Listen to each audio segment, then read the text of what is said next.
Welcome to another episode of the Scott Verplank Show. The Scott Verplank Show is sponsored by First Bank, Next Gen Roofing, Oklahoma Ford Dealers Association, Great Plains Bank, and the EMAC Group.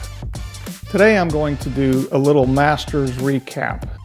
I've spent the week there, just got back home, and what a wonderful week the week of the Masters is. I'm lucky enough to do a little bit of TV work there for CBS and the Masters app, ESPN Plus, and it is the best week of the year. So my kind of takes on what happened is, one, Scottie Scheffler. He just showed how much better he is than everybody else. I mean, it may look boring. It may, it doesn't have all the Tiger Woods, fist pumping and the excitement of that, but it is darn near that level of golf now. Scottie is he's just on fire, and kind of by some experts' opinion, he didn't even have his A game. I think it was because he didn't hit quite as many greens as he normally does. But boy, when it was all said and done, nobody was really close to him. So he is far and away the best player in the world, and he showed it again on the biggest stage. I had Randy Smith on at the start of last Masters week, and Randy just talked about how Scottie goes through playing, just lets nothing bother him, is not technical at all, just kind of thinks about how am I going to get the ball in the hole, how am I going to get the feelings that I want to have on each shot, and he put on another exhibition. So kudos to him. He may win a few more of those Masters tournaments. Secondly, Ludvig Åberg, what a debut in a major golf tournament, and his debut in the Masters. Most guys really struggle their first time out around Augusta National because it's so hard to figure out how to play. But this guy's game is so good. He just showed that he may not be normal.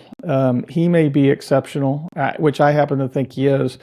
And he was really the guy that put up the most fight. So I would really look for Ludvig to be a force here in the years to come. And there very well could be some Scottie Scheffler, Oberg duels coming up in the very near future and in the next majors.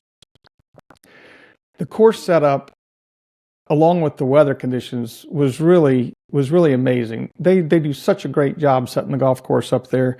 They get the green speeds they want. They get the fairway height of cut. The second cut is the height they want it. They really got it dialed in like a science. The way the weather was, particularly the first 2.5, almost 3 full days, it was really challenging. Guys were struggling hitting greens. The wind was blowing really hard as I've ever seen it blow there. And it really kind of separated the guys who were playing good from the guys who weren't. And they set the golf course up perfectly. And they got the desired outcome. I'm not saying they wanted Scottie Scheffler to win, but they did. They were able to show who the best golfer on the property was last week. And they generally do that every single year. So kudos to them. I just read where the television ratings were down a little bit.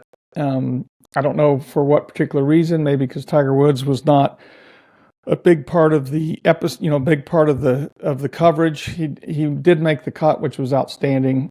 And I think he just kind of ran out of gas. But I think part of the way people measure television metrics now, the Masters app is so good that I think just as many people, if not more people, watch that than they do the CBS coverage.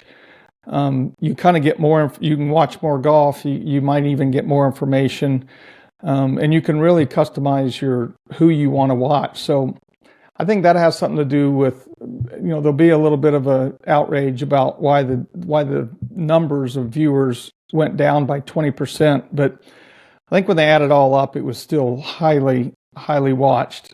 It is a bucket list item. If you're a sports fan and you ever have a chance to go to the Masters tournament, I would drop what you're doing and go.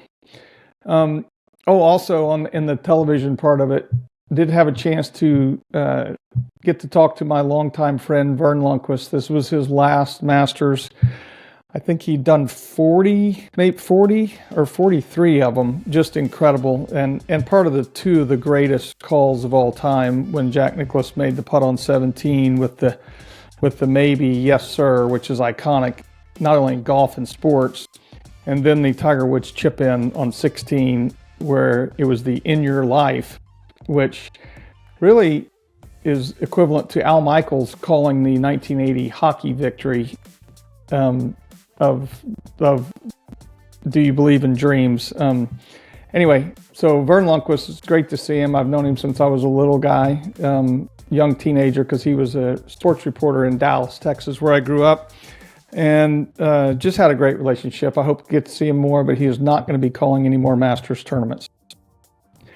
And kind of to wrap it up, the Masters never fails to put on a great show. The tournament never disappoints. It's always great viewing. It's such a blessing for me that I get to go. I'm lucky enough to get to do some coverage, like I said earlier, and just being on the grounds and around one of the great sporting events of all time every single year is such a great deal. So that kind of wraps up what happened. Scottie Scheffler is the champion. He's playing unreal golf, and I really can't wait. I hope I get invited back, and I can't wait for the 2025 version of the Masters tournament.